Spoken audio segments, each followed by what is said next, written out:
Rizzi, do you renounce Satan? I do renounce him. I do renounce him. Michael Rizzi, will you be baptized?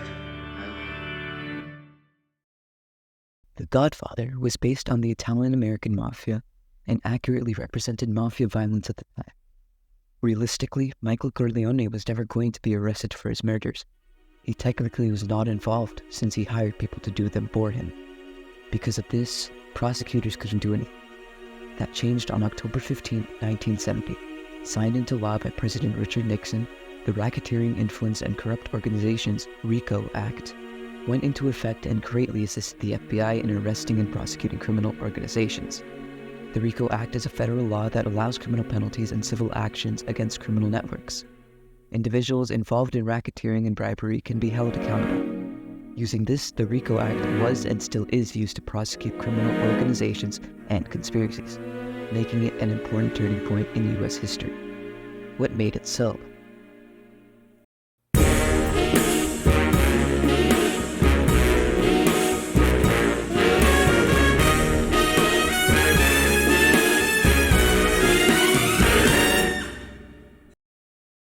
Hit it!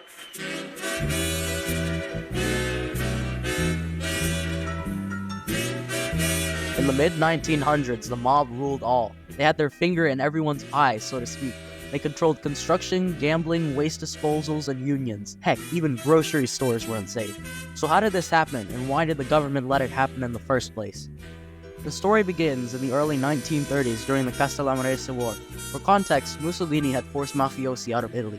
Those mafiosi ended up going to the United States, where there were foreign gangs around bootlegging and other businesses. The largest of these gangs was headed by Giuseppe Joe the Boss Masseria. Masseria was known for his extremely violent manner. Despite that, he had a keen eye for picking talented underlings. 3 of his recruits would become instrumental in shaping the Italian-American mafia. Salvatore Lucania would become Charles Lucky Luciano, founder of the Luciano and eventually Genovese crime family. Francesco Castiglia would become Frank Costello and would also eventually head the Luciano family. Gaetano Lucchese would change his first name to Thomas and become the founder of the Lucchese crime family. The Castellamarese Salvatore Maranzano would arrive in the United States in 1925, joining the ranks of the already established Castellamarese crime within mafia circles. He was an already established mafioso and quickly began setting up operations with the NYC. He also began working with the young Joseph Marano, the man who had come to head the Maranzano and eventually Marano crime family. In 1930, chaos erupted. Masseria began demanding tributes, recognizing his position as head of New York mafiosi from rival gangs. This angered the Castellamarese faction, especially Maranzano. Masseria would send hitmen after Castellamarese soldiers, but Maranzano still refused to submit. The violence would eventually culminate into the Castellamarese War, one of the most important events in Italian-American mafia history. During the war, Charles Lucky Luciano, one of Masseria's top lieutenants, recognized that the whole affair would draw unwanted attention to mafia affairs and would disrupt current mafia business interests. Not only this, but Luciano was becoming increasingly discontent with Masseria's refusal to branch out into other areas of business. As such, he decided to meet with Maranzano and Bonanno to end the war. In exchange for Maranzano recognizing Luciano as a legitimate boss and withdrawal of Castellamarese hitmen, Luciano would arrange for the assassination of Masseria. On April 15, 1931, he did exactly just that. However, Maranzano would renege on the agreement and declare himself capo di tutti capi. As such, he too was assassinated under Luciano's orders on September 10, 1931. After this, Luciano would unveil his most important creation, the Commission. It was to be headed by La Cosa Nostra, or the 5 families of New York City, the Arm, or the Magadino family of Buffalo, New York, and the Chicago Outfit. The 5 families would come to dominate New York City. Over the years, these 5 families came to control politicians, police, judges, and union leaders at the expense of average citizens. They controlled vital businesses such as construction and waste management. They committed various crimes while going unpunished. That is the most important part. The family heads were essentially invincible. No crime could be traced back to them because they never committed any crimes. That was how the Mafia managed to create a chokehold on New York commerce. Thus, for years, the Mafia went unharmed and unrestricted due to loopholes in the law, much to the frustration of the FBI.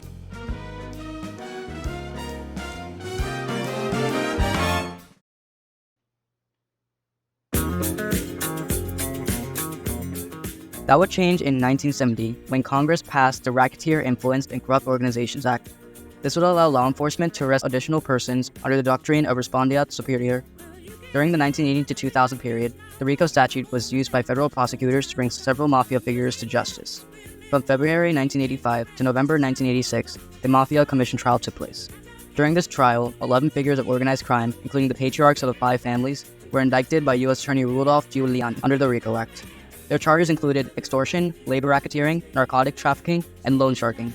Before the trial ended, Constantino Paul Castellano, head of the Gambino family, was assassinated. It was planned and carried out by John Gotti with the help of the Lucchese family boss, Anthony Corrado. The assassination was unsanctioned and happened mainly due to Castellano attending his late underboss's wake, naming Thomas Bellotti, an incompetent loyalist with little diplomatic skill, as the new underboss of the Gambino crime family, and threatening to break up Gotti's crew.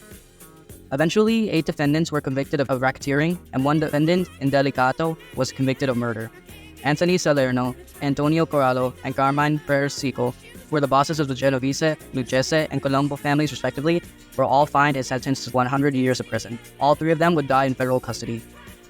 However, through a mobster turned informant to the FBI, the government learned that Salerno was a front for the real boss of the Genovese family, Vincent the Chin Gigante. Gigante would go on to be recognized as the most powerful crime boss in the United States, following the arrest of Gotti and other Gambino family members.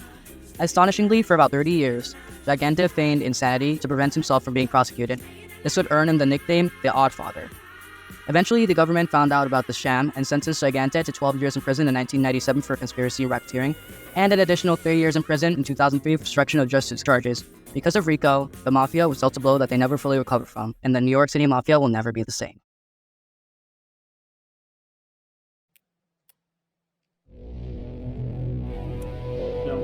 So what are we going to do here, folks? I only need 11,000 votes. Fellas, I need 11,000 votes. Give me a break.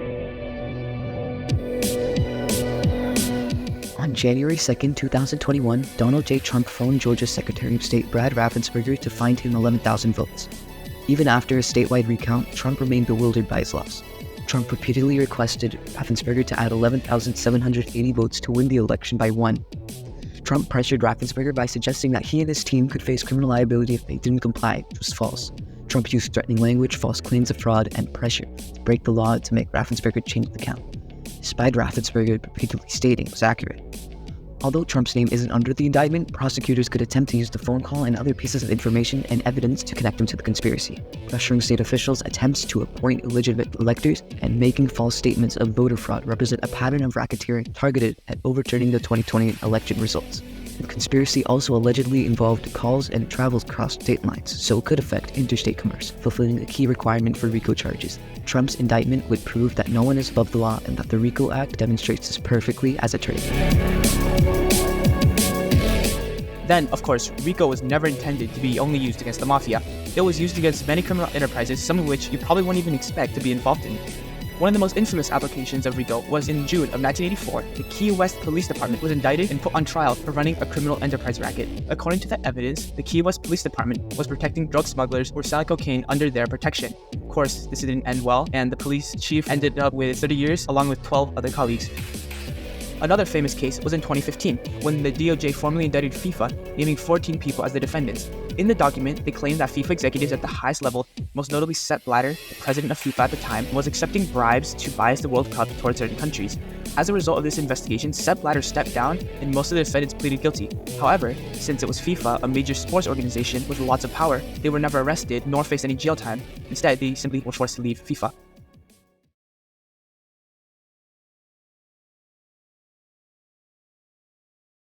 Before RICO, prosecutors could not target the entire enterprise as an entity. It was burdensome to dismantle mob operations and conspiracies because individual members could always be replaced. But ever since its passing in 1970, RICO redesigned the fight against mob crimes, bringing down powerful mafias and playing havoc with conspiracies. It not only stopped mafias such as the Five Families and Tracks, but was also applied to other corrupt organizations as well, such as the Cowboy Mafia and the Key West Police Department. The RICO Act was an extremely crucial development in American law. However, the future remains a mystery. With cybercrime, international network threats, and the ongoing Trump investigation, RICO may be used as an effective tool against crime. Only time and our decisions will tell. But for now, the US is a safer place thanks to one law that changed everything.